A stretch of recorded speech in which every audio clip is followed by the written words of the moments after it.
राजकीय बालिका inter college Hoshiarpur Noida में कार्यरत हूँ। आज हम सारणिक के विषय में सारणिक मतलब डिटर्मिनेंट्स के बारे में जानेंगे। सारणिक मतलब डिटर्मिनेंट माना ए आई जे एक n क्रम का स्क्वायर मैट्रिक्स यानी वर्ग आयु है, तब एक अद्वितीय संख्या यूनिक नंबर आयु ए आई जे का सारणिक कहलाती है। इसे डिटर्मिनेंट ए या मॉड ए से प्रदर्शित करते हैं, जैसा कि एग्जाम्पल में दिखाया गया है कि ए 3/3 का एक वर्ग आयु है और उसका जो डिटर्मिनेंट होता है वो मॉड ए से प्रदर्शित किया जाएगा। सारणिक का मान हमेशा वर्ग आयु का ही निकलता है। सारणिक का प्रश्न यानी एक्सपेंशन ऑफ डिटर्मिनेंट्स, प्रथम कोटि का जो आयु होता है उसकी क्या मतलब है, एक ऑर्डर का सारणिक। यदि a इज इक्वल टू ए, एक कोटि का एक आयु है, तो a का सारणिक मान मॉड a यानी a से ही परिभाषित करते हैं, जैसा कि एग्जाम्पल में दिखाया गया है। अब इससे स्पष्ट होता है कि द्वितीय कोटि के जो आयु है उसमें क्या होगा, वो मैट्रिक्स 2/2 का है, ऑर्डर का आयु है। तो सारणिक मान determinant a is equal to होगा ए बी सी डी दिखाया गया, ठीक है। और a का जो डिटर्मिनेंट होगा उसकी वैल्यू होगी A D minus C B, अतः सारणिक a का मान होगा A D minus C B होगा। अब हम एक एग्जांपल लेके देख लेते हैं कि कोई a मैट्रिक्स है 2/2 ऑर्डर का, तो 1 3 -1 4 उसके एलिमेंट है, तो उसको हम डिटर्मिनेंट की फॉर्म में इस तरह से लिखते हैं जैसा कि एग्जांपल में दिखाया गया है। अब देखिएगा तृतीय कोटि के आयु के सारणिक यानी थर्ड ऑर्डर का मैट्रिक्स का डिटर्मिनेंट की वैल्यू क्या होती है। उसको अगर मान लीजिए ए 3/3 ऑर्डर का मैट्रिक्स है, A1 B1 C1 A2 B2 C2 और A3 B3 C3 उसके एलिमेंट्स हैं, तो उसको हम सारणिक के फॉर्म में कैसे दिखाते हैं ये आपको एक्सप्लेनेशन किया हुआ है, आप समझ लीजिए। और फिर उसके बाद ये आपको हमेशा ध्यान रखना है कि इसमें जो 3/3 ऑर्डर का जो डिटर्मिनेंट होता है 3 ऑर्डर का, इसमें फर्स्ट एलिमेंट प्लस, फिर माइनस, फिर प्लस, फिर माइनस, प्लस माइनस और प्लस माइनस प्लस होता है। और इसका जब हम एक्सपेंशन करते हैं, प्रथम स्तंभ से अगर विस्तार करें हम उसका, तो डिटर्मिनेंट a की वैल्यू जो होती है, अगर उसके एलिमेंट A1 B1 C1 और A2 B2 C2 और A3 B3 C3 हैं, तो हम जब पहला एलिमेंट लेते हैं A1 तो उस वाली रो और उस वाली कॉलम को छोड़ देते हैं, उसके अलावा लेंगे A1 इंटू B2 C2 और B3 C3। इसी प्रकार सेकंड क्या लेंगे, -A2 लेंगे, तो इसमें उस छोड़ देंगे उस वाली रो को और उस कॉलम को छोड़ देंगे जिसमें A2 है, तो रेस्ट ऑफ द क्या बचा, B1 C1 upon B3 C3 plus A3 लेंगे, इसमें भी उसको छोड़ देंगे उस रो और कॉलम को, तो ये हो जाएगा A3 B1 C1 और B2 C2, ठीक है। और एग्जाम्पल में दिखाया गया है, इससे आपको और अच्छे से समझ में आ जाएगा।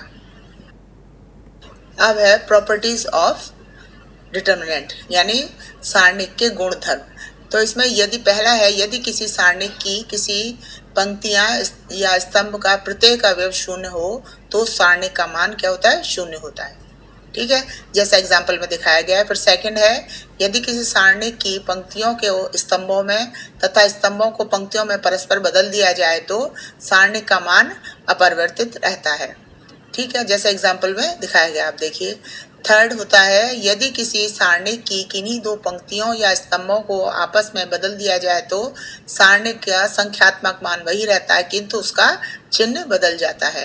अर्थात यदि सारणिक को किन्हीं दो समांतर आसन्न पंक्तियों या आसन स्तंभों को परस्पर इंटरचेंज बदल दिया जाए तो सारणिक का मान नहीं बदलता किंतु चिन्ह बदल जाता है, ठीक है, जैसा एग्जाम्पल में दिखाया गया है, आप देखिए। उसके बाद फोर्थ है, यदि किसी सारणिक की कोई दो पंक्तियां या स्तंभ सर्वसम यानी आइडेंटिकल हो, एक जैसी हो, समान हो, तो सारणिक का मान शून्य होता है, ठीक है, जैसे एग्जाम्पल में दिखाया गया है। इसमें प्रथम और तृतीय पंक्तियां आइडेंटिकल हैं। इसी तरह से आप देखिएगा, इसमें R1 is equal to R3 है तो इसकी वैल्यू भी 0 है। उसके नेक्स्ट में C1 is equal to C3 है तो इसकी वैल्यू भी डिटरमिनेंट की 0 आती है। फिफ्थ है, यदि एक पंक्ति के या एक स्तंभ के सभी अवयवों को किसी संख्या से गुणा कर दिया जाए तो सारणिक के मान में भी उसी संख्या से गुणा कर देते हैं। तो ए दिया हुआ डिटरमिनेंट हमें मैट्रिक्स, तो अगर x से करते हैं तो उसकी वैल्यू भी एक्स ए ही आएगी। फिर है 6 है, यदि किसी पंक्ति या स्तंभ का प्रत्येक अवयव दो राशियों का योग हो तो सारणिक को उसी कोटि के दो सारणिकों के योग के बराबर प्रकट किया जा सकता है। जैसे एक को डिटरमिनेंट दिया है a1 plus X, b1 c1 और a2 plus Y, b2 c2 plus a3 plus z, b3 c3। तो इसको हम अलग अलग लिख सकते हैं कि a1 b1 c1, a2 b2 c2 और a3 b3 c3 प्लस यहाँ पर वो x प्लस वाई जेड था तो वो अलग से आ जाएगा प्लस एक्स वाई जेड, और बाकी रेस्ट ऑफ द सेम रहेगा b1 c1, b2 c2 और b3 c3। सेवंथ प्रॉपर्टी है कि यदि किसी सारणी की किसी पंक्ति अथवा स्तंभ में अवयवों में दूसरी पंक्तियों या अथवा स्तंभों के संगत अवयवों के सम अपवर्त्य को जोड़ या घटा दिया जाए तो सारणी के मान में परिवर्तन नहीं होता है। जैसे दिखाया गया है कि हमारे पास a1 plus X b1 plus X Y c1 b1 c1 और X a2 plus X b2 plus Y c2 b2 c2 और a3 plus x b3 plus Y c3 b3 c3 है। तो इसकी जो वैल्यू आएगी तो सेम रहेगी a1 b1 c1 और a2 b2 c2 और a3 b3 c3 फॉर्म में रहेगी। अब त्रिभुज का क्षेत्रफल, एरिया ऑफ अ ट्राइंगल। किसी त्रिभुज ABC में जिसमें शीर्ष A की value x1 y1, B x2 y2 और C x3 y3 है तो उसका क्षेत्रफल बराबर होता है 1/2 और डिटरमिनेंट की फॉर्म में लिखेंगे x1 y1 1, x2 y2 1 और x3 y3 1। अगर त्रिभुज का क्षेत्रफल शून्य आ जाता है तो हम कहते हैं कि तीनों बिंदु संरेखीय हैं। इसी प्रकार से उप सारणिक और सहखंड, माइनर और कोफैक्टर। किसी सारणिक के किसी अवयव से होकर जाने वाली पंक्ति अथवा स्तंभ को निकाल देने पर जो सारणिक शेष प्राप्त होता है उसे अवयव का उप सारणिक यानी माइनर कहते हैं। जैसे आपको एग्जाम्पल में दिखाया गया है, हम एक उदाहरण से समझते हैं कि एक हमने लिया ए कोई अवयव है, उसके एलिमेंट्स 3 2 -1 -2 4 5 और 7 0 -6 हैं। इसके हमें कोफैक्टर्स ज्ञात करने हैं। तो कोफैक्टर्स को हम पहले कोफैक्टर को a1 से डिनोट करते हैं तो ये हो जाएगा उस लाइन 3 की वाली लाइन और कॉलम दोनों को छोड़ देंगे तो रेस्ट ऑफ द क्या बचेगा 4 5 0 -6 को जब सॉल्व करेंगे तो 4 इंटू -6 तो क्या हो जाएगा -24 और 5 इंटू 0 0 हो जाएगा तो इसकी वैल्यू आ जाएगी 24। ऐसे ही a21 फाइंड करेंगे, a1 3, a21 और a22 ऐसे सारे एलिमेंट्स फाइंड करने के बाद जो हमारा कोफैक्टर अवयव जो आएगा मैट्रिक्स आएगा वो AC होगा और उसके एलिमेंट्स होंगे a11 a12 a13 a21 a22 और a23 और a31 a32 और a33 और इसका सहखंड अवयव जो होगा वो क्या करेंगे उसकी वैल्यूज सब्स्टिट्यूट कर देंगे हम। a11 की वैल्यू थी -24, a12 23 और a13 -28। इसी तरह से सारी वैल्यूज इसकी रख के जो हमें अवयव मिलेगा वो सहखंड अवयव यानी कोफैक्टर मैट्रिक्स होगा। Adjoint of A square matrix, वर्ग अवयव का सहखंडज। अवयव A के सहखंडज अवयव AC के परिवर्त अवयव यानी ट्रांसपोज मैट्रिक्स को एडजॉइंट मैट्रिक्स सहखंडज अवयव बनता है। अर्थात यदि A = AIJ m×n से प्राप्त सहखंडों के अवयव का परिवर्त यानी ट्रांसपोज करने से सहखंडज अवयव बनता है। जैसे अभी हमने देखा A जो हमारा मैट्रिक्स था उसकी वैल्यू आई थी -24, 23, -28, 12, -11, -14 और 14, -13 और 16। इसमें जो फर्स्ट रो थी उसको हम कॉलम में ट्रांसपोज कर देंगे, चेंज कर देंगे तो जो हमें परिवर्त अवयव मिलेगा वो क्या होगा -24, 12, 14 और 23 -11 -13 और -28 -14 और 16 यानी एडजॉइंट A बराबर होता है AC। अब है इनवर्स मैट्रिक्स। इनवर्स मैट्रिक्स यानी A इनवर्स = होता है adjoint A upon determinant A। चूंकि एडजॉइंट A = होता है AC determinant A does not equal to zero. यदि डिटरमिनेंट ए की वैल्यू ज़ीरो होती है तो ए इनवर्स का कोई अस्तित्व नहीं होता, यानी इनवर्स मैट्रिक्स नहीं होगा। अब है उपावयव यानी सब मैट्रिक्स। माना ए कोई हमारे पास मैट्रिक्स दिया है, उसके एलिमेंट्स है 5 3 2 1 1 2 और 7 3 4। तो इसके हम कुछ सब मैट्रिक्स बना सकते हैं। एक तो 7 5 3 1 1 जैसा कि पिक्चर आपको दिखाया गया है। अब उसके बाद है सिंगुलर मैट्रिक्स यानी अव्युत्क्रमणीय अवयव। यदि किसी वर्ग अवयव के सारणिक मान शून्य हो तो वह अव्युत्क्रमणीय अवयव कहलाता है। जैसे डिटरमिनेंट ए की वैल्यू ज़ीरो है तो ए अगर हम इसको सॉल्व करें, अगर ज़ीरो आ जाती है तो क्या होगा, अव्युत्क्रमणीय अवयव कहलाएगा। उसके बाद है नॉन सिंगुलर मैट्रिक्स यानी व्युत्क्रमणीय अवयव। यदि किसी अवयव ए का सारणिक मान शून्य के बराबर नहीं है तो उसे व्युत्क्रमणीय अवयव कहते हैं। जैसा कि दिखाया गया है कि इसमें जो अवयव है डिटरमिनेंट की वैल्यू ज़ीरो नहीं है।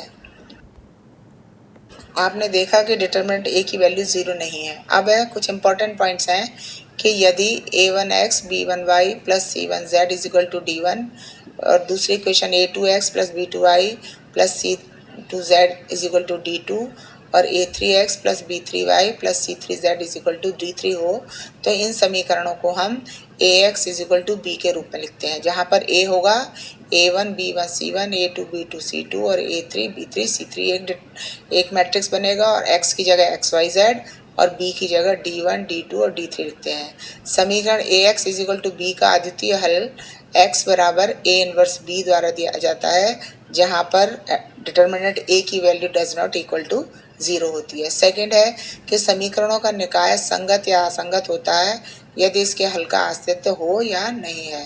तीसरा है संगत या संगत समीकरणों के निकाय inconsistent and inconsistent system of equation. उसके बाद कंसिस्टेंट सिस्टम। पहला है यदि किसी समीकरण निकाय के एक या एक से अधिक हल हो तो उसे संगत हल कहते हैं। इसके लिए determinant A does not equal to zero हो तो अद्वितीय हल है। दूसरा है यदि डिटरमिनेंट ए की वैल्यू ज़ीरो होती है तो adjoint A into B is equal to zero है तो अनंत हल होते हैं। और इनकंसिस्टेंट सिस्टम में क्या होता है, यदि किसी समीकरण निकाय का कोई हल न हो तो उस निकाय को असंगत हल कहते हैं, जहाँ पर प्रतिबंध होता है कि minus determinant A is equal to zero तथा adjoint A into B does not equal to zero. अभी जो हमने पढ़ा है उसी पर आधारित एक युगपत समीकरण को कैसे हल करते हैं वो देखते हैं। इसमें x बराबर होता है a इनवर्स d। एक समीकरण हमें दिया है x minus 2y plus 32 is equal to 11, 3x plus Y minus Z is equal to 2 और 5x plus 3y plus 2z is equal to 3। तो इसको हम पहले लिखेंगे ax is equal to b की फॉर्म में। तो a क्या होगा, a हम बना लेंगे एक मैट्रिक्स जिसमें इनके एक्स वाई जेड के कोफिशिएंट्स होंगे।